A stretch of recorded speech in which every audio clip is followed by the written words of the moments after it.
గత కొంతకాలం వరకు తెలంగాణ స్టేట్ కమిటీ సెక్రటరీగా అలాగే సెంట్రల్ కమిటీ మెంబర్గా కొనసాగినటువంటి లేట్ హరిభూషణ్ ఎలియాస్ యాప నారాయణ, ఆయన సతీమణి పార్టీలో జడ్జరి సమ్మక్క ఎలియాస్ శారద పార్టీలో సీఎంగా డివిజనల్ కమిటీ మెంబర్గా భద్రాద్రి కొత్తగూడెం ఈస్ట్ గోదావరి డివిజనల్ కమిటీలో పనిచేస్తూ ఈరోజు పోలీసుల ముందు సరెండర్ అవడం జరిగింది. ఈమె దాదాపుగా 5 years ఓల్డ్. 1994లో ఆమె 18 ఏళ్ళు నిండక ముందే ఒక మైనర్గా ఉన్నప్పుడు ఆ ప్రాంతంలో దళం ఏదైతే ఉందో పాండవ దళం, ఆ కమాండర్గా పనిచేస్తున్నటువంటి హరిభూషణ్ ఈమెని పార్టీలోకి ఆహ్వానించి ఒక మైనర్గానే పార్టీలోకి తీసుకెళ్లడం జరిగింది. ఈమె నేటివ్ ఆఫ్ గంగారం విలేజ్, ప్రస్తుతం ఉన్నటువంటి మహబూబాబాద్ డిస్ట్రిక్ట్. ఆ ఏరియా ఆ టైంలో 1994-95 టైంలో ఈ పాండవ దళంలో పనిచేస్తున్నటువంటి హరిభూషణ్ ఈమెను పార్టీలోకి తీసుకెళ్లిన తర్వాత కొంతకాలము పాండవ దళం మెంబర్గా పనిచేసింది. 1995లో పార్టీ అనుమతితోటి హరిభూషణ్ ఈమెను పెళ్లి చేసుకోవడం జరిగింది. ఆ పాండవ దళంలో 1996 వరకు కంటిన్యూ అయిన తర్వాత 97-98లో కిన్నెర దళంలోకి తను మారడం జరిగింది. దాంట్లో దళం మెంబర్గా పనిచేసింది. మళ్ళీ 1999-2000 ఈ కాలంలో ఆమె నార్త్ తెలంగాణ స్పెషల్ జోనల్ కమిటీలో పనిచేసి ఒక ప్లటూన్ కమాండర్గా ఉన్నది. ఫస్ట్ ప్లటూన్ మెంబర్గా పనిచేయడం జరిగింది. సబ్సిక్వెంట్గా 2000 నుంచి 2004 వరకు ఆమె సిసి ప్రొటెక్షన్లో కూడా పనిచేసింది, సెంట్రల్ కమిటీ ప్రొటెక్షన్ టీంలో. దాంట్లో ఉన్నటువంటి 6th ప్లటూన్లో ఆమె ఒక మెంబర్గా పనిచేసింది. 2000 నుంచి 2004 వరకు 4 ఏళ్ళు పనిచేసింది. ఈ మధ్యకాలంలో ఆమె 2001లో ఏసీఎంగా ఏరియా కమిటీ మెంబర్గా కూడా ఆమె ప్రమోషన్ పొందడం జరిగింది. 2005 నుంచి 2008 వరకు ఆమె చెర్ల లోకల్ ఆర్గనైజింగ్ స్క్వాడ్ LOS దాదాపుగా 3 ఏళ్ల పాటు కమాండర్గా పనిచేయడం జరిగింది చెర్ల LOS. సబ్సిక్వెంట్గా 2008లో ఆమె వరంగల్ ఎస్పీ ముందు కూడా సరెండర్ అవ్వడం జరిగింది. అయితే 2006లో జరిగినటువంటి ఒక ఎన్కౌంటర్లో తనకి బుల్లెట్ ఇంజరీ జరిగి ఆ బుల్లెట్ ఇంజరీ ద్వారా ఒక ఐ సైట్ స్ట్రెయిన్ అవడం, సబ్సిక్వెంట్గా కంప్లీట్గా సైట్ కోల్పోవడం జరిగింది. అయితే 2008లో సరెండర్ అయిన తర్వాత 2011 వరకు బయటనే ఉండడం జరిగింది. అప్పుడు గవర్నమెంట్ పాలసీస్ ప్రకారం ఆమెకు రీహాబిలిటేషన్ కూడా చేయడం జరిగింది. అయితే 2011లో మళ్ళీ హరిభూషణ్ ఈమెకి కబురు పంపించాడు అన్నట్లు, నేను మళ్ళీ పార్టీలో ఇంకొకరిని పెళ్లి చేసుకుంటాను, నీ వస్తే పర్లేదు, లేకపోతే నేను వేరే వాళ్ళని పెళ్ళాడతా అని చెప్పేసి ఒక రకంగా థ్రెటన్ చేయడం ద్వారా ఆమె మళ్ళీ పార్టీలోకి వెళ్ళడం, నేనుండగా వేరే వాళ్ళని నువ్వు ఎలా పెళ్ళాడతావు అని చెప్పేసి తన పార్టీలోకి వెళ్ళడం, మళ్ళీ 2011లో మావోయిస్ట్ లైఫ్లో మళ్ళీ ప్రస్థానం చేయడం జరిగింది. సో అప్పటి నుండి ఆ హస్బెండ్తో పాటుగా ఈ 2016 వరకు ఆమె పార్టీలో ఎక్కడ హస్బెండ్ ఉంటే అక్కడ తన వెంట మూవ్ అవ్వడం జరిగింది. మళ్ళీ 2016లో ఆమె చర్ల సబరి ఏరియా కమిటీకి సెక్రటరీగా మళ్ళీ ఎలివేట్ చేయడం జరిగింది అన్నట్లు.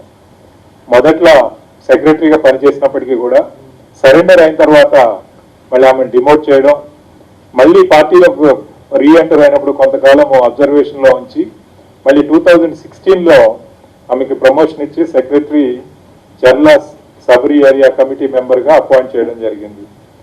2018లో మళ్ళీ she got another promotion, elevated as divisional committee member BK ఈజీడీవీసీ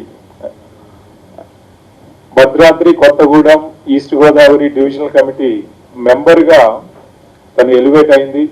అప్పటి నుండి చర్ల సబరి ఏరియా కమిటీకి గైడ్ చేస్తూ వస్తున్నది అన్నట్లు. అయితే తను హరిభూషణ్ వైఫ్ గా ఉండడం ద్వారా పార్టీలో తనకు ఎప్పుడు కూడా ఇంపార్టెన్స్ ఉండేది. మిగతా కాడర్స్ అందరి మీద కూడా ఒక రకమైనటువంటి అజమాయిషిని కూడా కొనసాగిస్తూ వచ్చింది. అయితే ఇప్పుడు తను సరెండర్ అవడానికి కారణాలు హరిభూషణ్ గత కొద్ది రోజుల క్రితమే కోవిడ్ మూలంగా చనిపోవడం, తన హెల్త్ కూడా సరిగా ఉండకపోవడం, అట్లాగే దాదాపుగా 25 సంవత్సరాలు ఈ మావోయిస్ట్ మూవ్మెంట్ లో ఉండి ప్రతిరోజు కూడా ఈ ప్రస్థానంలో కొనసాగినటువంటి తనకు ఇక ఈ ప్రస్తుత పరిస్థితుల్లో మావోయిస్ట్ విధానాల ద్వారా ఫైట్ చేయడం ద్వారా దానివల్ల ఏమీ ఉపయోగం ఉండదు అని చెప్పేసి ఒక నిరాశతోటి ఈరోజు పోలీసుల ముందు సరెండర్ అవ్వడం జరిగింది. అయితే తన ఇంటరాగేషన్ లో చెప్పింది శారద, ఈ గత 6 నెలల్లోనే వాళ్ళ పార్టీ నుంచి దాదాపుగా 20 మంది కాడరు పార్టీని వదిలేసి చెప్పకుండా వెళ్ళిపోవడం జరిగిందని చెప్పేసి. అంటే ఈరోజు పార్టీ పరిస్థితి ఎలా ఉంది అనేది మనం తెలుసుకోవాలి అంటే ఇది ఒక చిన్న ఉదాహరణ అన్నట్లు. 6 నెలల కాలంలో నేమ్స్ తో సహా తను ఇవ్వడం జరిగింది. భీమా, దేవ, పైకి, అడుమ, దేవి, కికిడి, చుక్కి, శ్యామల, ఉర్రే, సోని, సుధీర్, మూయ, బుద్రాల్, గంగా, విక్రమ్, కైలాష్, రాకేష్, కుర్సం, లక్ష్మి, సుక్కు, ఇలా దాదాపుగా 20 మెంబర్స్ పార్టీలో ఉన్నటువంటి లీడర్షిప్ చెప్పకుండానే వాళ్ళు వెళ్ళిపోవడం జరిగింది. అయితే మనకు తెలుస్తున్నది ఈ వెళ్ళిపోయిన వాళ్ళని బలవంతంగా మళ్ళీ తీసుకొని రావడానికి ఈ మావోయిస్ట్ లీడర్షిప్ బలవంతంగా ఎట్ గన్ పాయింట్ వాళ్ళని మళ్ళీ పార్టీలోకి రావాలి అని చెప్పేసి అన్ఎక్స్పెక్టెడ్ టైమ్స్ లో టీమ్స్ పంపించి ఊళ్ళల్లో నివసిస్తున్నటువంటి ఈ కాడర్ని మళ్ళీ బలవంతంగా వాళ్ళని తీసుకెళ్లడానికి ప్రయత్నాలు చేస్తూ వస్తూ ఉన్నారు అన్నట్టు. ఈ విషయంలోనే గత కొద్ది కాలంలో మీడియా వారు కూడా ప్రచురించడం జరిగింది. అయితే ఆమె 25 ఏళ్ళు ఈ మావోయిస్ట్ పార్టీలో పనిచేయడమే కాకుండా తన బాల్యం నుంచి కూడా ఆ ఏరియాలో నివసిస్తున్నటువంటి ఏరియాలో highly infested Naxal affected area ఉన్నటువంటి ప్రాంతంలో తను దాదాపుగా 45 ఏళ్ల పాటు అనుభవించినటువంటి ఈ ప్రస్థానం తను చూసినప్పుడు ఈ మావోయిస్టు విధానాలు, ఈ హింసకు ప్రతిహింస, ఈ యొక్క ఏదైతే ఉందో పద్ధతి, తద్వారా ఈ నూతన ప్రజాస్వామిక విప్లవాన్ని మనం సాధించలేం, ఇది ఎక్కడికి వెళ్ళదు, ఎక్కడున్నది అక్కడే ఉంటుంది అనేటటువంటి ఒక రియలైజేషన్కి వచ్చి ఈరోజు పోలీస్ ముందు సరెండర్ అవ్వడం జరిగింది. తను అనుభవపూర్వకంగా నేర్చుకున్నటువంటి ఈ పాఠాలని మావోయిస్ట్ పార్టీలో ఉన్నటువంటి మిగతా కాడర్స్ అందరికీ కూడా తను తెలియజేయాలనుకుంటుంది. ఈ నూతన ప్రజాస్వామిక విప్లవం అనేటువంటి ఒక పంథాలో మావోయిస్టులు అనుసరిస్తున్నటువంటి హింసాత్మక పద్ధతి, power to the barrel of the gun ఏదైతే ఉందో, ఈ గెరిల్లా టాక్టిక్స్ ద్వారా ఇవి ఇప్పుడు ప్రస్తుతమైనటువంటి పరిస్థితుల్లో ఆ లక్ష్యాలను సాధించేటటువంటి అవకాశం లేదు అని చెప్పేసి తను ఘంటాపదంగా చెప్తున్నది. ఈ మావోయిస్ట్ పార్టీలో ఉన్నటువంటి కాడర్స్ మిగతా వారందరూ కూడా సరెండర్ అవ్వాలి అని చెప్పేసి ఆమె పోలీసుల ద్వారా విజ్ఞప్తి చేస్తుంది. అయితే మనం ఆమె ఇన్వాల్వ్ అయినటువంటి కేసులు చూస్తే దాదాపుగా 25 కేసులలో తను ప్రత్యక్షంగా ఇన్వాల్వ్ ఉన్నది. వీటితో పాటుగా పోలీస్తో ఎక్స్చేంజ్ ఆఫ్ ఫైర్స్ అనేటువంటి కేసులలో 6 పోలీస్ ఎక్స్చేంజ్ ఆఫ్ ఫైర్స్ లో కూడా తను డైరెక్ట్ గా ఇన్వాల్వ్మెంట్ ఉన్నది అన్నట్లు. అలాంటి సంఘటనలోనే ఒక సంఘటనలో తనకి బుల్లెట్ తగిలి తను ఒక ఐ సైట్ కోల్పోవడం జరిగినది. ఈ మధ్య కాలంలో ఇప్పుడున్నటువంటి పరిస్థితుల మధ్యలో ఈ తెలంగాణ స్టేట్ కమిటీలో దాదాపుగా మనం చూస్తే 115 మెంబర్స్ ఉంటే తెలంగాణ స్టేట్ కమిటీలో దాంట్లో కేవలం 14 మంది మాత్రమే తెలంగాణ వాళ్ళు. దాదాపుగా 90 మంది ఛత్తీస్గఢ్ వాళ్ళు కానీ ఛత్తీస్గఢ్ ఆరిజిన్ నుండి ఇక్కడ మన బార్డర్ లో విలేజెస్ లో సెటిల్ అయిన వాళ్ళు, అంటే ఛత్తీస్గఢ్ వాళ్ళు కానీ మన చర్లాకి ఛత్తీస్గఢ్కి బార్డర్ లో ఉన్నటువంటి నివాసస్తులు కావచ్చు. దాదాపుగా 90 మంది వాళ్లే ఉన్నారన్నట్టు గుత్తికోయాస్. కేవలం 14 మంది మాత్రమే ఈ 115లో తెలంగాణ స్టేట్ కమిటీలో తెలంగాణ వారు, అట్లాగే 11 మంది నేటివ్స్ ఆఫ్ ఆంధ్రప్రదేశ్ ఉన్నారు అన్నట్లు. అయితే ఈ మధ్యకాలంలో చాలా మంది ఈ కాడర్ పరిగెత్తుకుపోవడం, నిరాశ నిస్పృహల్లో, ముఖ్యంగా ఈ కోవిడ్ వచ్చినటువంటి సందర్భంలో అట్లాగే ఇంటీరియర్ ఫారెస్ట్ ఏరియాల్లో వస్తున్నటువంటి వ్యాధుల ద్వారా వాళ్ళకి సరి అయినటువంటి ట్రీట్మెంట్ లభించడం లేదు. మనం చూస్తే ఒక బెస్ట్ ఎగ్జాంపుల్ హరిభూషణ్ ఒక పార్టీ లీడర్షిప్ గా ఉండి తనకి కోవిడ్ వచ్చినప్పుడు సరి అయినటువంటి ట్రీట్మెంట్ దొరక్క తను అక్కడ చనిపోవడం జరిగింది. కాబట్టి ఈ మెడికల్ ఫెసిలిటీస్ లేవని చెప్పి చాలా మంది పార్టీ కాడరు బయటికి రావడానికి రెడీగా ఉన్నారు. ఆ విధంగా మనం చూసినట్లయితే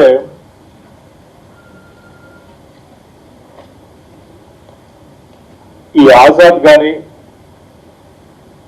అట్లాగే రాజిరెడ్డి కానీ వీళ్ళందరూ కూడా, రాజిరెడ్డి ఎలియాస్ వెంకటేష్ అట్లాగే ఆజాద్, వీళ్ళిద్దరు కూడా ఆరోగ్యం బాగాలేదని తెలుస్తుంది. ఇప్పుడు వాళ్ళు కూడా బయటికి రావాలని ప్రయత్నం చేస్తున్నారని తెలుస్తుంది.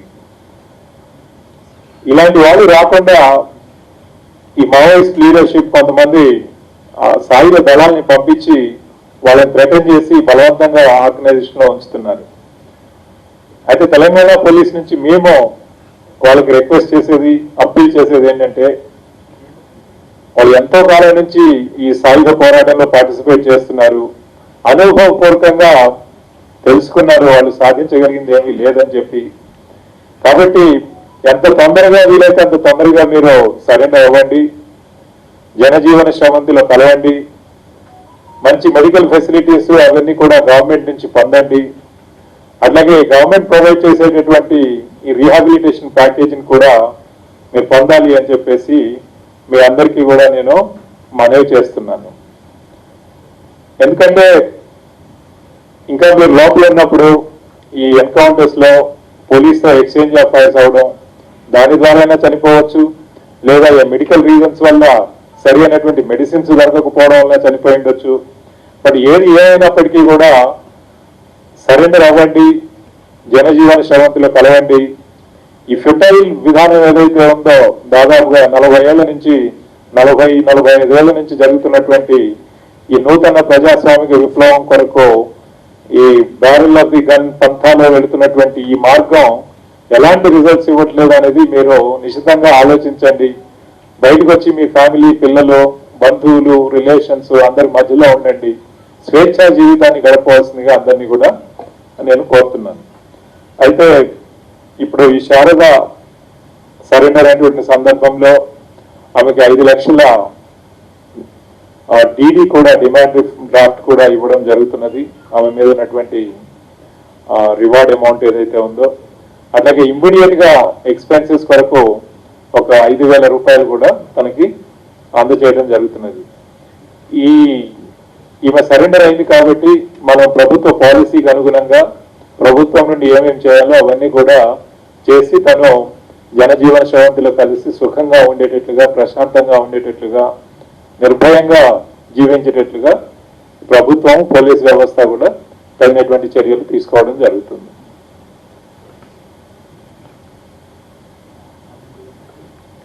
సార్ మిగతా 20 మెంబర్స్ సంబంధించి స్టేటస్ ఏంటి సార్?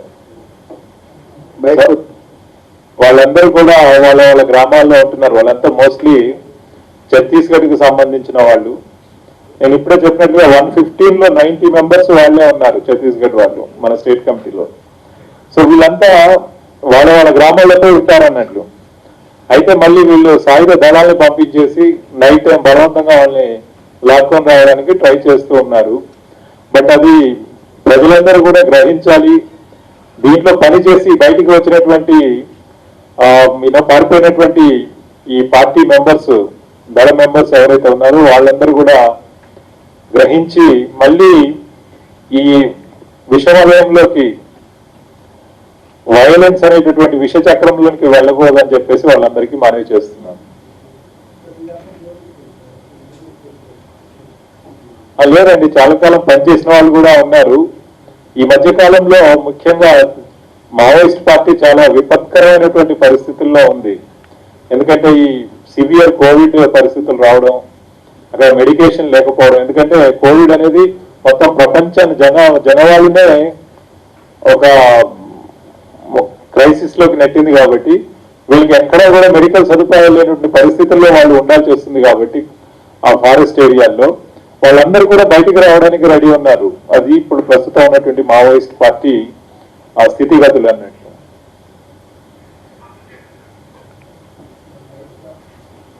బయటికి రావడానికి రెడీగా ఉన్నారు అంటే మీకేమన్నా ఇన్ఫర్మేషన్ ఉందా ఇంటర్నల్ గా? మిమ్మల్ని ఎవరైనా సంప్రదించారా?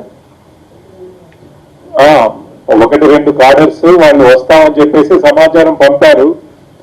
కానీ పార్టీ మరి వాళ్ళని వదిలి వాళ్ళు స్వేచ్ఛా జీవితాన్ని గడవడానికి వాళ్ళ పర్మిషన్ తీసుకోవడానికి వాళ్ళు వెయిట్ చేస్తున్నారు. డెఫినెట్ గా ఎప్పుడో ఒకసారి వాళ్ళందరూ కూడా సరెండర్ అవుతారనే నమ్మకం మాకుంది. సరే, ఆజాద్ రాజిరెడ్డి ఆరోగ్యం బాగాలేదంటున్నారు కదా, ప్రజెంట్ ఎట్లా ఉంటుంది వాళ్ళ పరిస్థితి? అంటే ఆయన చెప్పిందా శారదా? రాజిరెడ్డి ఎలియాస్ వెంకటేష్ ఏదైతే ఉందో తన యొక్క ఆరోగ్యం బాగాలేదని చెప్పేసి శారద క్లియర్ గా చెప్తున్నది. కాకపోతే వీళ్ళందరూ కూడా ఆల్మోస్ట్ చనిపోయే పరిస్థితి నుండి, డెత్ బెడ్ నుండి మళ్ళీ కోలుకున్నారని చెప్పి తను చెప్పడం జరిగింది. సో ఈ పరిస్థితుల్లో వాళ్ళు సరెండర్ అవ్వడానికి విల్లింగ్ గా ఉన్నారనేది మాకు వస్తున్నటువంటి సమాచారం. సార్ ఇప్పుడు మీరు ఏదైతే చెప్పారు, ఇతను హరిభూషణ్ స్టేట్ సెక్రటరీ కాబట్టి వాళ్ళందరి కార్డర్స్ తోటి కూడా ఈమెకి ఇంటరాక్షన్ అనేది ఉన్నది అన్నట్టు. ఎందుకంటే ఈ గత 25 ఏళ్ళుగా మోస్ట్ ఆఫ్ ద టైము తను హరిభూషణ్ తోటే స్పెండ్ చేసింది కాబట్టి తను లీడర్షిప్ పొజిషన్ లో ఉన్నప్పుడు తెలంగాణ స్టేట్ కమిటీ మెంబర్స్ అందరితోటి కూడా, అందరి దళ సభ్యుల నుంచి ప్రతి ఒక్కరితోటి కూడా ఇంటరాక్షన్ అనేది తనకున్నది. Sir, does she feel that the party has betrayed her husband by not giving proper treatment? అలా లేదు, కాకపోతే తనకి ఒక ఫీలింగ్, తన భర్తకి సరి అయినటువంటి ట్రీట్మెంట్ పార్టీ ఇప్పించలేకపోవడం వల్ల చనిపోయిందనే ఫీలింగ్ లో ఉందన్నట్టు. సార్, ఇప్పుడు did she flea from the party sir, or did she inform the leadership before surrendering? No, she informed the leadership and she surrendered.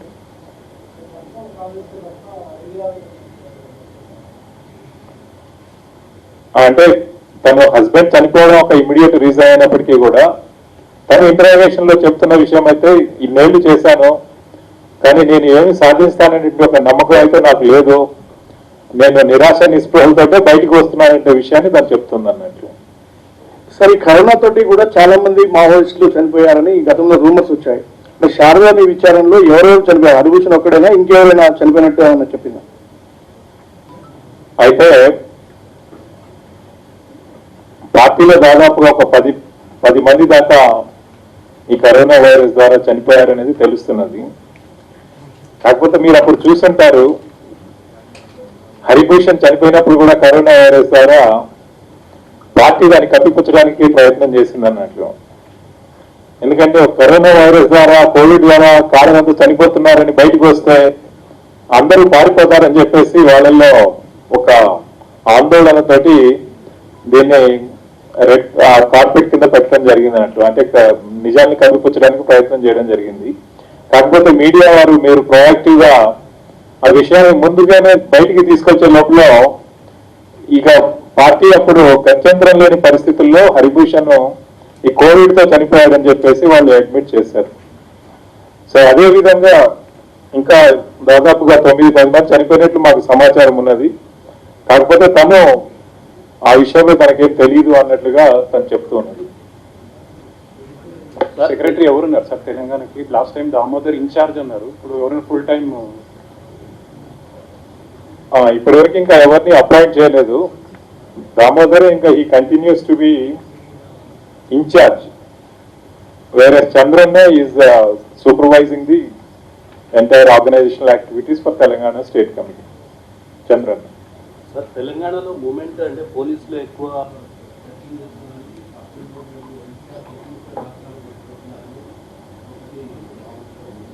Information ఏమన్నా ఉన్నదా సార్ ఆవిడ దగ్గర నుంచి? అంటే తెలంగాణ రాష్ట్రంలో నక్సల్స్ అడుగు పెట్టడం లేదు. నక్సల్స్ ఇక్కడికి రావడానికి ప్రయత్నం చేస్తే మావోయిస్టులు 100% పోలీసులు పట్టుకుంటారు అనే ఒక నమ్మకాన్ని వాళ్ళల్లో మనం ఇవ్వగలిగాం. వాళ్ళు ఆల్మోస్ట్ గత సంవత్సర కాలంగా వీళ్ళు రావడానికి ప్రయత్నం చేయట్లేదు. ఎప్పుడైనా ఒకసారి ఫ్యూ డేస్ వరకు వచ్చినప్పుడు 100% మనం వాళ్ళని ట్రాక్ చేయగలుగుతున్నాం. అయితే తన సమాచారం ప్రకారం ఇప్పుడు పార్టీ కార్డు అంతా కూడా ఛత్తీస్గఢ్ లోనే ఉన్నారని చెప్తుంది అన్నట్టు సార్ ఈ తెలంగాణ స్టేట్ కమిటీ. అన్నట్టుగా అంటే తగ్గిపోయారు కానీ పక్క రాష్ట్రాల్లో ఉన్నారు, అంటే తెలంగాణలో తక్కువ మంది ఉన్నారు. తెలంగాణ రాష్ట్రం నుంచి ఇప్పుడు రిక్రూట్మెంట్ అనేది లేదు, న్యూ రిక్రూట్మెంట్ అనేది 100% లేదు. ఎవరైనా కొత్తగా రిక్రూట్ అవుతున్నారు అంటే అది మన ఇంటర్ స్టేట్ బార్డర్ లో ఛత్తీస్గఢ్ నుంచి వచ్చి గుత్తిగ్వాయస్, మన చర్ల ఛత్తీస్గఢ్ మధ్యలో ఆ ఇంటర్ స్టేట్ బార్డర్స్ లో ఉన్న విలేజెస్ లో ఎవరైనా సెటిల్ అయితే వాళ్ళ పిల్లలు ఏమైనా అట్రాక్ట్ అయితే అవుతున్నారు. కానీ natives of Telangana, original natives of Telangana, Telugu speaking people ఎవరు కూడా దీంట్లోకి కొత్తగా ప్రవేశించడం లేదు. కాబట్టి వాళ్ళకి రిక్రూట్మెంట్ లేదు అని చెప్పేసి వాళ్ళ యొక్క దళాలు, వాళ్ళ యొక్క పార్టీ వ్యవస్థ, వాళ్ళ సర్వేలో ప్రజలతో ఇంటరాక్ట్ అయినప్పుడు ప్రజలు తెలంగాణలో పార్టీకి కోఆపరేట్ చేసే అవకాశమే లేదు అని చెప్పేసి వాళ్ళ డాక్యుమెంట్స్ లో కూడా మనం, వాళ్ళ central committee, state committee documents లో కూడా మనము రికవర్ చేయడం జరిగింది. ఇవి రికార్డ్ చేశారు వెరీ వెరీ క్లియర్లీ. వాళ్ళ పార్టీ ఫైండింగ్స్ అన్నట్లు ఇక్కడ ప్రజల నుంచి ఎలాంటి సహకారం లభించట్లేదు అనేది వాళ్ళు మరీ మరీ రిపీట్ చేసి గంటాపదంగా చెప్తున్నారు. ఇంకోటి ఎవరైనా దళాలను తెలంగాణకు పంపించాలని వాళ్ళు ప్రయత్నం చేసినప్పుడు పార్టీ టాప్ లీడర్షిప్ ఈ దళాలు కూడా చెప్తున్నాయి అన్నట్టు, మనం అక్కడికి వెళ్తే ప్రజలు ఎవరు కూడా సహకారం అందించట్లేదు కాబట్టి మనం అక్కడికి వెళ్ళినప్పుడు 100% మనకు రక్షణ అనేది ఉండదు, ప్రజల సహకారం లేకుండా అక్కడికి పోవడం అనవసరము అని చెప్పేసి దళాలు కూడా ఈ తెలంగాణలోకి రావడానికి వాళ్ళు రెఫ్యూజ్ చేస్తున్నారు. సరే, మావోయిస్టులు లొంగిపోయిన తర్వాత మావోయిస్ట్ పార్టీ నుంచి బయటకు వచ్చారని చెప్పి పోలీసులకు సమాచారం అందిస్తున్నారని మావోయిస్టులే మరి వాళ్ళకి బెదిరింపులకు దిగుతున్నారు. జంపన్ అనేటువంటి వ్యక్తికి గత కొద్ది రోజుల క్రితమే మావోయిస్ట్ పార్టీ నుంచి బెదిరింపులు వచ్చాయి, ఆయనకు వార్నింగ్ వచ్చింది. ఇప్పుడు లొంగిపోయినటువంటి వారికి ఎలాంటి భద్రత ఉండబోతుంది? 100% మేము ప్రొటెక్షన్ ప్రొవైడ్ చేస్తాం. తెలంగాణ పోలీస్ నుంచి వాళ్ళని రక్షించే బాధ్యత మాది. తెలంగాణ రాష్ట్రంలోనికే నక్సలిజం ఎంటర్ అవ్వకుండా, మావోయిస్టులు ఎంటర్ అవ్వకుండా మేము అన్ని చర్యలు కూడా తీసుకుంటాం, డే అండ్ నైట్ 365 days. తద్వారా తెలంగాణలో ఎవరు సరెండర్ అయినా కానీ, ఇక్కడ ఎవరు నివసిస్తున్నప్పటికీ కూడా వాళ్ళు పీస్ఫుల్ గా లా అబైడింగ్ సిటిజన్స్ గా ఉన్నంత కాలం వాళ్ళకి 100% పోలీస్ వ్యవస్థ నుండి రక్షణ ఉంటుంది అని చెప్పేసి అందరు కార్డర్స్ కి, ఇక్కడ ఆల్రెడీ సరెండర్ అయిన వాళ్ళకి, ఇంకా ఎవరైనా సరెండర్ అవ్వాలనుకుంటే వాళ్ళకి కూడా నేను తెలంగాణ పోలీస్ శాఖ తరఫున నేను మనవి చేస్తున్నాను. 5 lakhs రివార్డ్ ఉందండి. సరే, మావోయిస్టు ప్రాంతంలో ఏజెన్సీ ఏరియాలో ప్రధానంగా అట్లాంటి ఏరియాలో అభివృద్ధిని మావోయిస్టులు అడ్డుకుంటారనేది ప్రధాన విమర్శ. నిజంగా అట్లాంటి పరిస్థితి ఉందా సార్ ఫీల్డ్ లెవెల్లో? ఎస్, వాళ్ళు ఎక్కడైతే వాళ్ళకి పట్టుండి గ్రామాల్లో తిరగగలుగుతున్నారో ఆ ఏరియాల్లో రోడ్స్ అనేవి డెవలప్ కాకుండా వాళ్ళు చూస్తున్నారు. ఇప్పుడు ఈరోజు ఛత్తీస్గఢ్ లో అదే పరిస్థితి అన్నట్టు. దాదాపుగా డికేడ్స్ టుగెదర్, దశాబ్దాల ప్రయత్నాలు చేసినా కానీ ప్రభుత్వాలు, అక్కడ ఉన్నటువంటి ప్రభుత్వాలు అక్కడ రోడ్డు వేయలేకపోతున్నారు. ఎప్పుడు రోడ్డు వేద్దామన్నా కానీ అక్కడ రోడ్ ఎక్విప్మెంట్ ని కలబెట్టేయడం, అక్కడ ఉన్న కాంట్రాక్టర్స్ ని చంపేయడం చేస్తున్నారు. ఇది రోడ్స్ అనేవి ప్రగతికి మూలాలు, చక్రాలు లాంటివి. అవి కాబట్టి రోడ్ మీద ఫస్ట్ వేయడం మానేస్తున్నారు. అట్లాగే గ్రామాల్లో ఎలాంటి డెవలప్మెంట్ యాక్టివిటీ టేకప్ చేసినా కానీ ప్రజలు ప్రభుత్వం వైపు మొగ్గు చూపుతారని చెప్పేసి ప్రభుత్వ అధికారులు ఛత్తీస్గఢ్ లో అటు గ్రామాలకు రాకుండా అడ్డుకుంటున్నారు, వాళ్ళని భయప్రాంతులు చేస్తున్నారు. సో అటు పోలీస్ వ్యవస్థ గ్రామాలకు వెళ్లకుండా, ఇటు ప్రభుత్వ అధికారులు గ్రామాలకు పోకుండా ఉంటే టోటల్ గా ఒక వ్యాక్యూమ్ క్రియేట్ అయ్యి, ఆ వ్యాక్యూమ్ లో మళ్ళీ ప్రజలకి ప్రభుత్వాలు ఏమి మీకు సహాయ సహకారాలు అందించలేదని చెప్పి వాళ్ళని ఒక మభ్యపెట్టి వాళ్ళ లొంగ తీసుకొని వాళ్ళ కంట్రోల్లో ఉంచుకోవడానికి ఈ అభివృద్ధిని 100% వాళ్ళు నిరోధిస్తున్నారనేది అది నిజం. ఇప్పుడే కాదు, గత 40 ఏళ్ళు 50 ఏళ్ళుగా మనం చూస్తున్నటువంటి ఈ ఉద్యమ భాగంగా మనం అందరం కూడా చూసాం. ఇప్పుడు ప్రస్తుతానికి ఛత్తీస్గఢ్ లో కూడా అదే జరుగుతున్నది అన్నట్టు.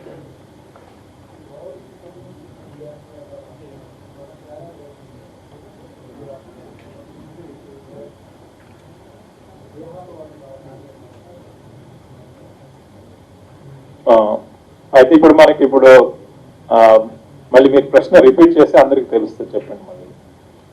మావోయిస్ట్ కమ్యూనిస్ట్ సెంటర్ ఏర్పడిన తర్వాత, ఎంసీసీ వచ్చిన తర్వాత పీపుల్స్ వార్ అందులో విలీనం అయింది కదా. అయిన తర్వాత మన క్యాడర్ ఇప్పుడు మీరు చెప్పే వాళ్ళంతా కూడా పాత వాళ్ళే, పీపుల్స్ వార్లో ఉన్న వాళ్ళంతా. సో వాళ్ళంతా పెద్దగా పనిచేయట్లే. బట్ అసలు పనిచేసేదంతా బీహార్ నుంచి వచ్చిన వాళ్ళు అని చెప్పి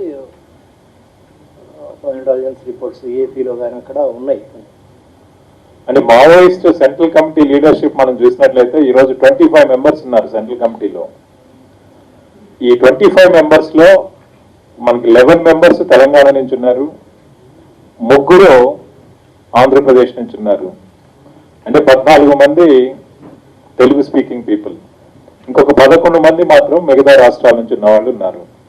సో కాబట్టి అట్లాగే మన మావోయిస్ట్ సెంట్రల్ కమిటీ సెక్రటరీ కూడా నంబాల కేశవరావు మన తెలుగు స్పీకింగ్ పర్సన్. కాబట్టి ఈ ఆర్గనైజేషన్ లో ఎవరు ఎక్కువ డామినెంట్ పొజిషన్స్ లో ఉన్నారు అనేది ప్రజలు అర్థం చేసుకోవాల్సినటువంటి విషయం అది.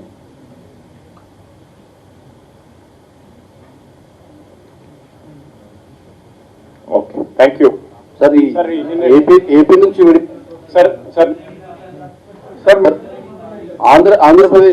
ఆంధ్రప్రదేశ్ లో కలుపబడి తెలంగాణ నుంచి విడిపోయిన 7 మండలాల్లో మావోయిస్ట్ ప్రభావిత ప్రాంతంగా మారిందని అంటున్నారు, నిజమేనా సార్?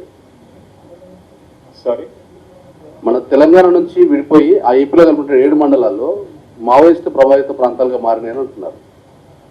అంటే 7 మండలాలు మన నుంచి విడిపోయినప్పటికీ కూడా టాక్టికల్ గా మన ఆపరేషనల్ పాయింట్ ఆఫ్ వ్యూలో ఈ ఎంటైర్ ఏరియాని మనము యాంటీ మావోయిస్ట్ ఆపరేషన్స్ తో డామినేట్ చేయాల్సినటువంటి అవసరం ఉంది. కాబట్టి తెలంగాణ ఆంధ్రప్రదేశ్ పోలీసులు సంయుక్తంగా ఈ జాయింట్ ఆపరేషన్స్ కంటిన్యూస్ గా కండక్ట్ చేస్తూ ఉన్నాం. ఎక్కడ కూడా ఇటు తెలంగాణ కానీ ఆంధ్రప్రదేశ్ లో కానీ మావోయిస్టులు ఎంటర్ అవ్వకుండా అన్ని ప్రయత్నాలు కూడా చేయడం జరుగుతున్నది. సార్ శారదతో మాట్లాడుతున్నాను సార్. ఆమె she is not willing to speak. Sir, ఈ సింగరేణి కాలనీలో జరిగినటువంటి చిన్నారి హత్య, sir with regard to this rape and murder. Sir, Singareni colony ఇన్సిడెంట్లో అంటే ఇన్సిడెంట్ అయిపోయింది సరే, అతను చనిపోయాడు. బట్ అక్కడ ఉన్నటువంటి సింగరేణి కాలనీలో ఉన్నటువంటి ఫ్యామిలీస్ చెప్పేది ఒకటే సార్, అక్కడ మెయిన్ మద్యం, డ్రగ్స్, గంజాయి నైట్ 1 o'clock వరకు కూడా అవైలబిలిటీగా ఉంటుంది అన్నది. దాని మీద ఏమన్నా అంటే ప్రివెన్షన్గా ఏమన్నా చర్యలు తీసుకుంటారా? డెఫినెట్ గా అన్ని చర్యలు కూడా తీసుకోవడం జరుగుతుంది. ఇప్పుడు ఈమెకి రివార్డ్ అమౌంట్ హ్యాండ్ ఓవర్ చేయడం జరుగుతుంది.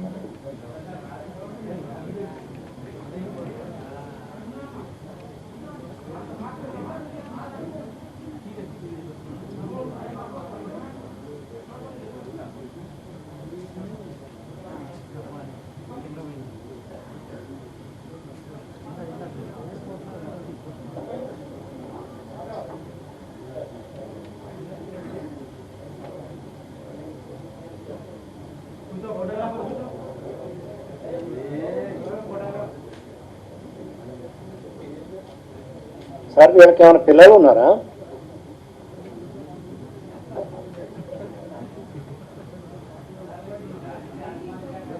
సార్, ఈ రాజు సూసైడ్ గురించి ఒకసారి చెప్పారా సార్ క్లియర్? రాజు సూసైడ్ గురించి ఆరోపణలు వస్తున్నాయి. పౌర హక్కుల సంఘం నేతలు హైకోర్టులో పిటిషన్ కూడా వేశారు.